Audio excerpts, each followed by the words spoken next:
제가 첫 번째로 공유드릴 내용은 스터디 방법이에요. 저희가 이제 전화 스터디를 했었는데 전화 스터디를 하면서 어떻게 스터디를 했는지 한번 공유를 해볼까 해요. 우선 저희는 기본적으로는 시책을 바탕으로 스터디를 했었거든요. 그래서 여러분들도 다 시책이 있으시잖아요. 그러면 이제 시책마다 이 페이지에서 질문을 하나씩 하는 거예요.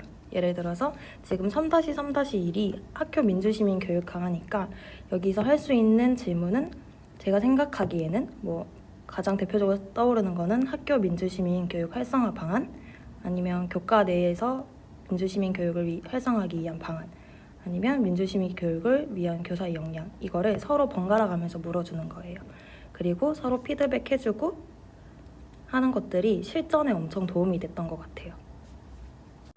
그리고 두 번째로는 저희가 교육 자료를 바탕으로 스터디를 했었는데요. 아마 이제 면접을 준비하시다 보면 엄청난 많은 교육 자료들이 있잖아요. 이거를 혼자 다 읽고 소화해내기가 힘들어서 수학쌤인 저와 정보쌤이 같이 아침마다 이제 교육 자료를 서로 읽고 온 거를 내용을 공유하는 그런 스터디를 했었어요. 그래서 저희가 본 교육 자료들은 지금 서울교육이라고 서울시 교육청에서 교육 칼럼을 싣는 잡지 같은 게 있어요. 이거를 이제 저희는 분량을 정해서 서로 봐온 부분에서 좋은 글귀들을 서로 공유했던 것 같아요. 그리고 서울교육 나침반이나 아니면 교실 속 갈등 상황, 행복한 교육도 마찬가지로 서로 분량을 정해놓고 좋은 글귀를 공유하고 이런 답변에 이렇게 쓰면 좋을 것 같다, 이런 것까지 같이 공유를 했던 것 같아요. 세 번째는 저희가 여러 가지를 공유를 했었는데요. 앞서 저희가 읽었던 교육 자료에서 좋은 글귀들을 우선 공유를 했었는데 크게 대표적으로 두 가지 정도 정보쌤이 공유해 주실 거예요. 네, 제가 교사가 된다면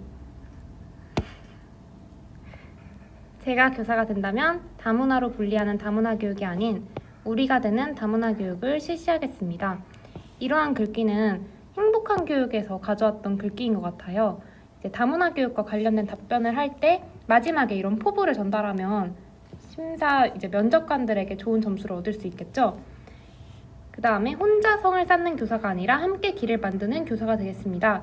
이 글귀 같은 경우에는 다른 교사와의 협력, 교환학습 공동체 같은 얘기를 할 때 이런 얘기를 해주면 좀 더 멋있게 말을 할 수 있을 것입니다. 또 저희는 프로그램 같은 거를 생각해 와서 공유를 했었는데요.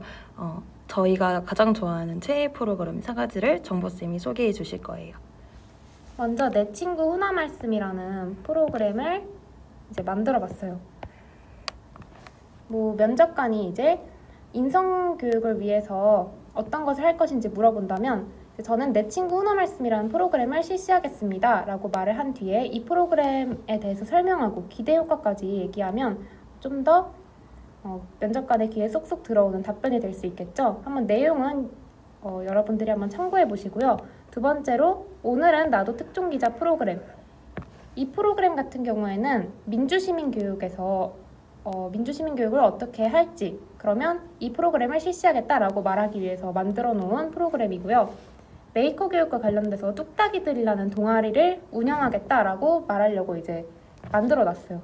이러한 나만의 프로그램이 있다면 조금 더 신선한 답변이 될 수 있을 것이라 생각합니다. 네, 저희는 이제 마지막으로 자동화를 했었는데요. 사실 저희가 가장 효과를 많이 본 부분이기도 해요. 그렇죠? 네, 맞아요. 자동화를 이제 크게는 오프닝, 클로징, 그리고 명언 긁기, 그리고 두음자법을 해가지고 효과를 많이 봤었는데, 첫 번째로 그러면 오프닝, 클로징부터 먼저 말씀드리자면 저희는 답변 앞과 뒤에 오프닝과 클로징을 했었어요. 그래서 그 자세한 내용은 정보쌤이 알려주실 거예요. 저희는 서울에서 면접을 봤기 때문에 이러한 오프닝을 많이 했습니다.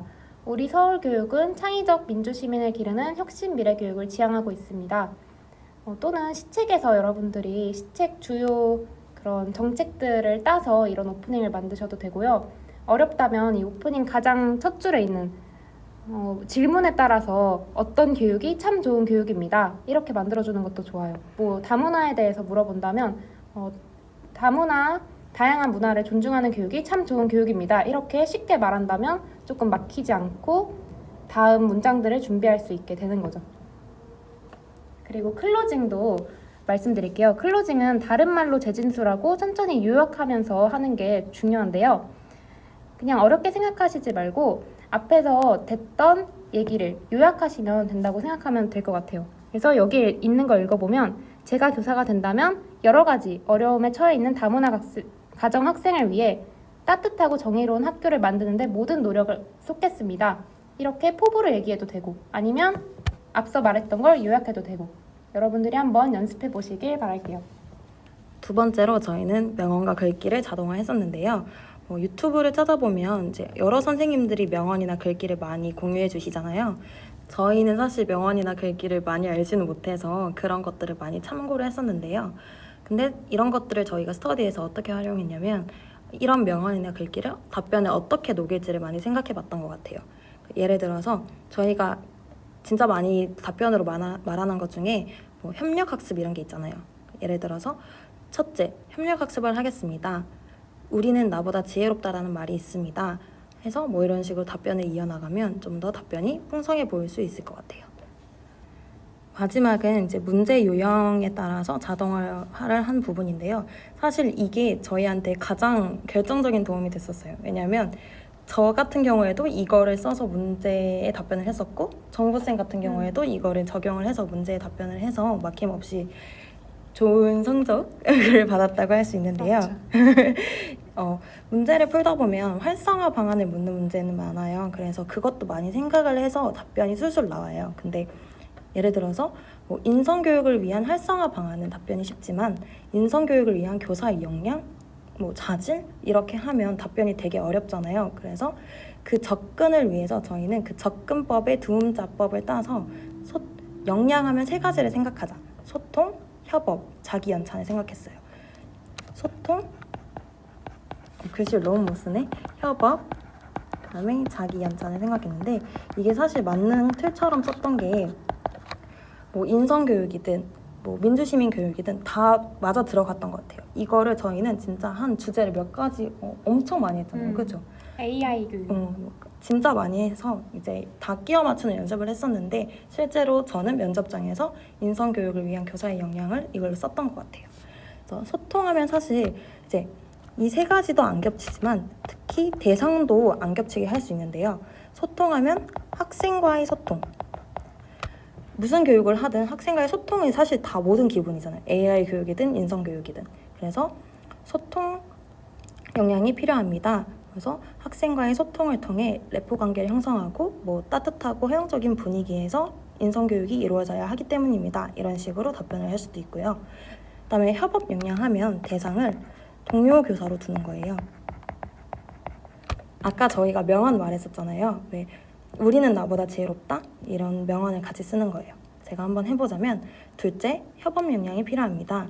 우리는 나보다 지혜롭다는 말이 있습니다. 나 혼자 실천하는 인성교육이 아니라 동료 교사 그리고 교원 공동체를 활용하여 해서 자신의 수업을 반성하고 개선해 나가면 좀 더 효과적인 인성교육을 실천할 수 있을 것입니다.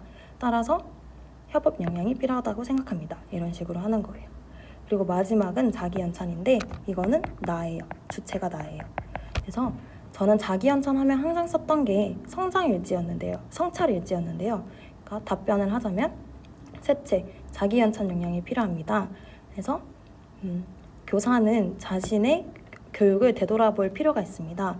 예를 들어서 자신의 성찰일지를 통해서 인성교육 활동을 반성해봄으로써 더 나은 교육을 할 수 있기 때문입니다. 이런 식으로 답변을 하면 막힘없이 답을 할 수 있었던 것 같아요. 그리고 자질은 정보쌤이 진짜 실제로 면접장에서 쓴 내용이기도 한데 제가 그러면 한번 질문을 해볼게요. 인성교육을 위한 잘못 썼네요. 교사의 자질이에요. 교사의 자질 답변해주세요, 선생님. 네, 제가 한번 진짜 면접 답변처럼 한번 답변을 해볼게요. 인트로부터 한번 해볼게요.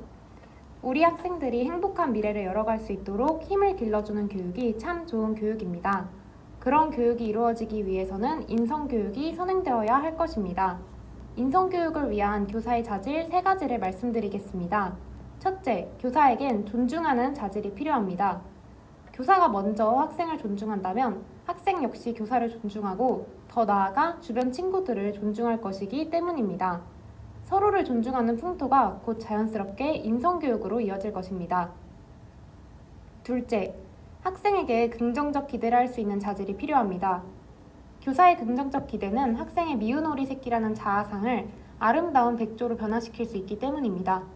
이에 교사는 학생의 작은 변화와 특성을 놓치지 않고 긍정적인 기대를 제공하여 학생의 인성을 함양시켜야 합니다. 셋째, 책임지는 자질이 필요합니다. 인성교육은 단기적인 일회성 교육이 아닌 학생이 학교 생활을 하는 동안 지속해서 이루어지는 장기적 교육입니다. 따라서 교사는 학생의 인성을 함양시킬 수 있도록 끝까지 노력하고 책임지는 자질을 가져야 할 것입니다. 제가 교사가 되면 존중, 긍정적 기대, 책임감 세 가지 자질을 가지고 학생들의 인성 교육을 위해 노력하겠습니다. 이렇게 답변을 할 수 있을 것 같아요. 어떤 거를 미리 만들어 놨냐면요. 존중할 때는 교사가 학생 존중하면 학생도 교사 존중 이런 거를 미리 다 정해놨었어요. 긍정적 기대하면 긍정적 기대가 사실 말하기 어렵거든요. 그때는 미운 오리 새끼가 이제 아름다운 백조로 된다 이런 명언을 함께 사용했고요. 책임감 할 때는 교사가 책임을 져서 학생을 끝까지 노력하고 학생이 끝까지 인성 교육을 함양할 수 있도록 이런 지속적인 교육을 좀 더 강조했던 것 같아요. 그래서 여러분들도 역량, 수업자, 자질, 존기책 꼭 이게 아니어도 되고요. 여러분들이 생각했을 때 미리 정해놓을 수 있는 것을 생각해보고 한번 답변에 적용해보시면 좋을 것 같습니다. 그래서 저희가 지금까지 했던 스터디 방법들을 정리를 하자면 첫 번째 기본 베이스는 시책 스터디였어요. 시책별로 분량을 정해서 그날 할 수 있는 문제들을 실전처럼 질문하고 대답을 하는 거, 이게 가장 기본 베이스였고요. 그리고 교육자료 스터디는 사실 처음엔 열심히 했던 것 같아요. 그죠? 네, 근데 맞아요. 양에 치여서 많이 못했던 네. 것 같긴 한데 그래도 도움이 됐던 것 같아요. 어느 정도는. 정리해놓고 그걸 보는 게, 녹여내는 게 중요한 것 같아요. 맞아요. 제 생각에도 그렇고. 괜히 이것저것 들쑤시는 것보다는 그쵸? 네. 그다음에 이제 세 번째가 공유하기. 아까 저희가 말했던 좋은 글귀나 아니면 프로그램들 이런 거 공유하면 우리는 나보다 지혜롭잖아요. 그렇죠. 그러니까 공유하는 거 되게 중요한 것 같아요. 그리고 제일 중요한 거죠. 사실 얘기만 하고 끝내면 아무 소용이 없어요. 그래서 저희는 자동화를 특히 전날에 정말 많이 했던 것 같아요. 역량을 여러 가지 주제에 맞춰서 연습하고 자질 연습하고 했던 것 같아요. 선생님들도 저희 스터디 방법을 참고해서 되게 효과적인 스터디를 진행하셨으면 좋겠어요.